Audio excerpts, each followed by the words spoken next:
Shalom sahabat WB yang dikasihi Tuhan. Renungan harian Wanita Bijak hari Rabu tanggal 17 Juli 2024 dengan judul Berani Bayar Harga. Hidup takut akan Tuhan adalah hidup dalam penyertaan dan perkenanannya. Firman Tuhan diambil dari kitab Keluaran, pasal 1, ayat 1 sampai 22. Keluaran pasal 1, ayat 1 sampai 22. Sebelum kita mendengar firman Tuhan, mari kita berdoa terlebih dahulu.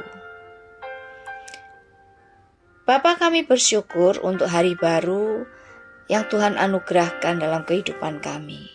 Kami tahu ya Bapa, bahwa hari baru ini juga disertai oleh anugerah yang baru, yang melengkapi kami untuk kami boleh mengerjakan kehendak-Mu sepanjang hari ini. Dan kami mau memulainya dengan kami belajar kebenaran firman-Mu. Roh Kudus, beri kami pengertian, sehingga kami bisa mengerti, menangkap, dan kami menghidupinya hari ini. Mulai hari ini, dan biarlah Roh Kudus yang memampukan kami. Terima kasih ya Bapa. Terima kasih di dalam nama Tuhan Yesus Kristus. Kami berdoa. Amin. Pembacaan Alkitab dari kitab Keluaran, pasal yang pertama, ayat 1 sampai ayat yang ke-22. Demikianlah sabda Tuhan.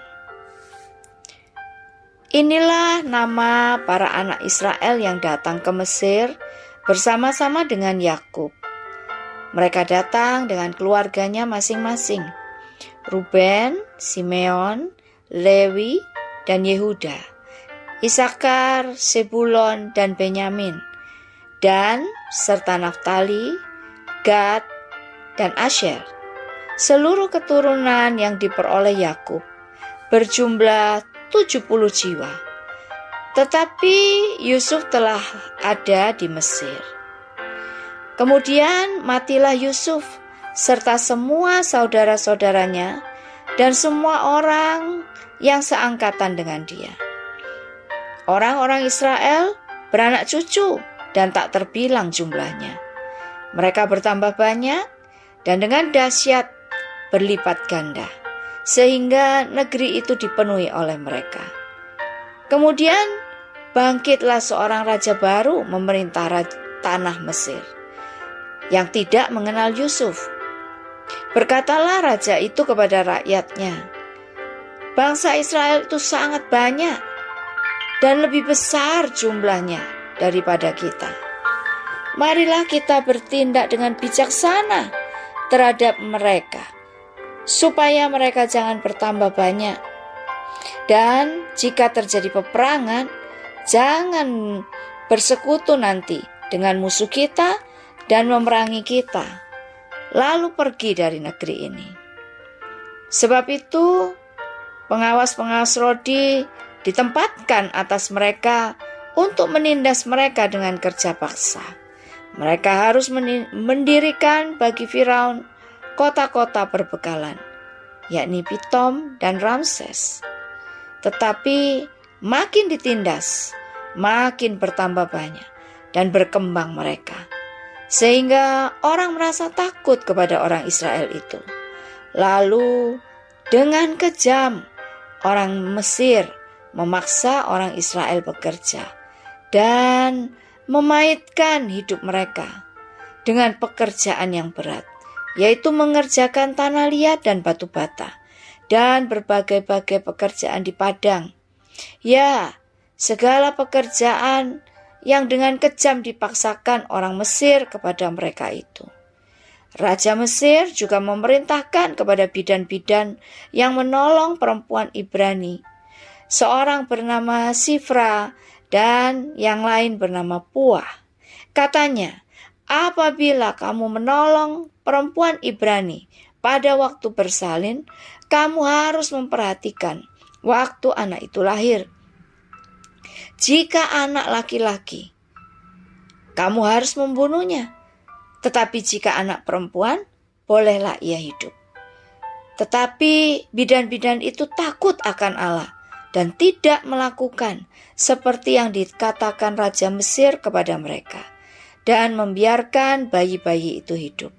Lalu Raja Mesir memanggil bidan-bidan itu dan bertanya kepada mereka, "Mengapakah kamu berbuat demikian, membiarkan hidup bayi-bayi itu?" Jawab bidan-bidan itu kepada Firaun, "Sebab perempuan Ibrani tidak sama dengan perempuan Mesir, melainkan mereka kuat. Sebelum bidan datang, mereka telah bersalin." Maka Allah berbuat baik kepada bidan-bidan itu. Bertambah banyaklah bangsa itu dan sangat berlipat ganda. Dan karena bidan-bidan itu takut akan Allah, maka ia membuat mereka berumah tangga. Lalu Firaun memberi perintah kepada seluruh rakyatnya, "Lemparkanlah segala anak laki-laki yang lahir bagi orang Ibrani ke dalam sungai Nil. Tetapi segala anak perempuan biarkanlah hidup." Mari kita renungkan sama-sama. Apa penyebab Firaun memberi perintah kepada bidan-bidan untuk membunuh bayi-bayi laki-laki? Apa yang dilakukan oleh Sifra dan Pua? Apa dasar Sifra dan Pua melakukan itu? Demikianlah sabda Tuhan. Berbahagialah mereka yang mendengarkan firman Tuhan dan melakukannya. Haleluya! Sahabat WB yang terkasih, bangsa Israel adalah bangsa pilihan Tuhan. Sampai-sampai bangsa ini membuat Firaun takut. Bahkan di tengah tindasan dan tekanan, mereka justru menjadi semakin bertambah banyak. Sehingga Firaun menyuruh bidan-bidan untuk membunuh bayi laki-laki bangsa Ibrani yang baru lahir. Titah Firaun ini adalah perintah raja yang harus ditaati. Sahabat WB, tidak demikian halnya dengan Sifra dan Pua. Kedua bidan Ibrani ini dituliskan memilih hidup takut akan Allah daripada melakukan perintah Raja Mesir, sehingga mereka membiarkan bayi-bayi laki-laki Ibrani itu hidup. Sikap takut akan Tuhan itulah maka Tuhan menghargai dan membela mereka, serta memberi hadiah kepada mereka dengan membuat mereka berumah tangga. Takut akan Tuhan adalah sebuah harta mulia yang ada di dalam hidup ini. Sahabat WB, apakah hari-hari ini yang menghimpit dan menekanmu, yang membuatmu tergoda untuk menyerah dan kompromi? Miliki sikap hati takut akan Tuhan. Ingat, Dia bukanlah Tuhan yang berhutang. Dia pasti melihat harga yang engkau berani bayar untuk bertahan tetap pada jalannya. Sebelum kita membagikan kepada rekan dalam kelompok pemuritan berkat yang kita terima dan komitmen kita hari ini, mari kita berdoa. Bapa, terima kasih untuk firman-Mu hari ini. Mengingatkan kembali untuk kami tidak mudah kompromi. Untuk kami tetap berani menghidupi kebenaran firman-Mu. Bertahan pada jalan kebenaran-Mu. Apapun resikonya, berapapun harganya.